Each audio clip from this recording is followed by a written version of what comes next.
My name's Justin Best. I graduated Drexel in the class of 2019. I was a business and engineering major. I rowed for the varsity crew team all 4 years, and I just won an Olympic medal, Olympic gold, at the Paris 2024 Olympics in the U.S. men's 4.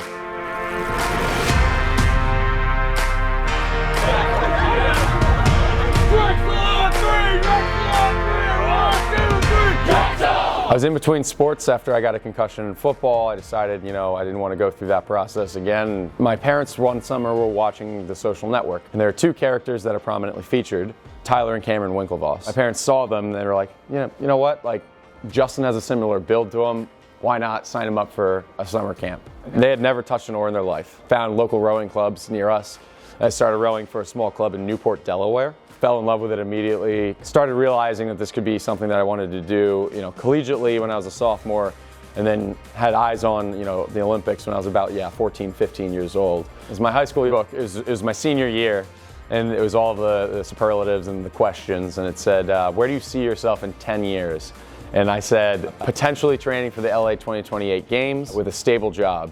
And so it's kind of crazy to feel like 10 years on, I am actually legitimately in that position right now. I was recruited to row at Drexel. I saw it as an opportunity to kind of move the needle, blaze some trails. Feel like I did. We ended up winning gold in the men's 8 in the Dadville my sophomore year. I graduated early, so in the class of 2019, I dropped my last co-op so that I could go out and try for the Tokyo Olympics. And I moved to San Francisco to pursue that, January of 2020. Obviously COVID pushed that back a year, but then I was on the Tokyo 2021, so Tokyo 2020 Olympic team.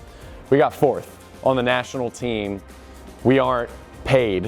We don't have large sponsorships in rowing. I don't sign a $3.2 million athletic contract like Simone Biles does. So we have to work in addition to row. Our days are early morning wake-ups, first training, go to work, come back from work, second training, late nights. For me, it was intuitive because I had done that for, the better part of 4 years at Drexel. It was the same story. It was those early wake-ups, and there are actual skills and tips and tricks that you pick up along the way. And Drexel prepared me for that. In order to get to the national team, it's a very long, winding road, and especially in the sport of rowing, it's a very rare thing for a male to be under the age of 20 to make the Olympic team. It's just, the nature of the sport is very cardiovascularly driven. It takes years of grinding to get to that point. So male rowers peak when they're 27 to 32. The national team structures kind of age grouped, so there's open, which is, no restriction, but then there's under 23.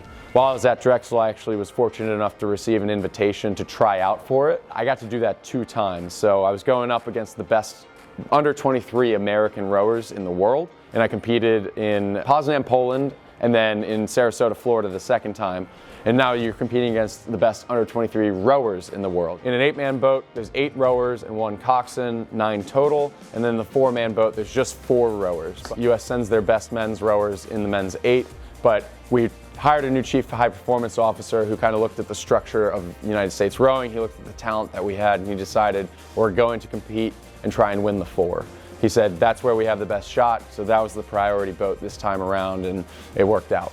There was a watch party here at Bachelor's at 6 a.m. on my finals day, which was great to see. Thank you for everyone showing up, waking up early to cheer us on. But my teammates flew out. I had guys that I had rowed with. They were all there giving me support.